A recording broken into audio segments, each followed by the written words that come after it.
Survei menghasilkan sampling dan menghasilkan sampel sehingga menghasilkan populasi hingga mencapai sensus. Sini saya akan menjelaskan tentang definisi probability sampling. Apa itu? Probability sampling adalah teknik di mana setiap anggota populasi mendapatkan peluang yang sama untuk dipilih menjadi anggota sampel. Tentang probability sampling, yaitu teknik di mana setiap anggota populasi tidak mendapatkan peluang yang sama untuk dipilih menjadi anggota sampel. Perbedaan antara probability sampling dan non-probability sampling adalah probability sampling satu menggunakan formula untuk menentukan sampel, 2 akurat menggambarkan populasi, 3 generalisasi, 4 sampel representatif, 5 menggunakan konsep peluang, dan 6 analisis inferensi. Dan non-probability sampling 1 tidak menggunakan formula atau rumus, 2 tidak akurat menggambarkan populasi, 3 tidak general, 4 sampel tidak representatif, dan 5 analisis deskriptif. Simple random sampling. Simple random sampling adalah cara pengambilan sampel dari anggota populasi dengan menggunakan pengacakan atau random, tanpa memperhatikan strata atau tingkatan dalam anggota populasi tersebut. Hal ini dilakukan apabila anggota populasi dianggap homogen atau sejenis. Contohnya, undian, tabel acak, dan software. Stratified random sampling digunakan untuk populasi yang mempunyai anggota atau elemen yang tidak homogen. Penarikan sampai acak berstrata dilakukan dengan membagi anggota populasi dalam beberapa subkelompok yang disebut strata.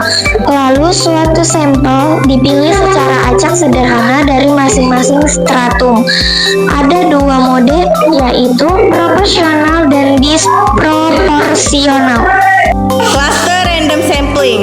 Cluster sampling yaitu pengambilan sampel dari anggota populasi secara acak dengan mengambil wakil dari setiap wilayah atau area yang ada. Contohnya yaitu pengambilan sampel siswa kelas 7 di suatu SMP, di mana kelas 7 dibagi menjadi 6 kelas paralel, atau untuk kasus sosial, misalkan Provinsi Sultra hanya 2 atau 3 kap saja. Selanjutnya contoh cluster random sampling yaitu definisi the population, cluster the population, randomly select clusters, collect data from cluster.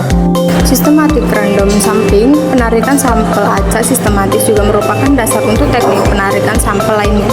Teknik ini digunakan untuk karakteristik populasi yang homogen. Persyaratan lainnya adalah tersedianya kerangka sampel atau sampel frame yang disusun secara acak.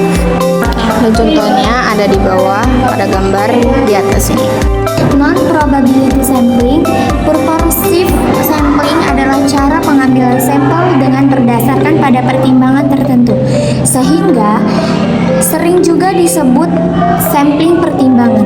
Ada 2 cara, yaitu yang pertama convenience sampling dan judgment sampling.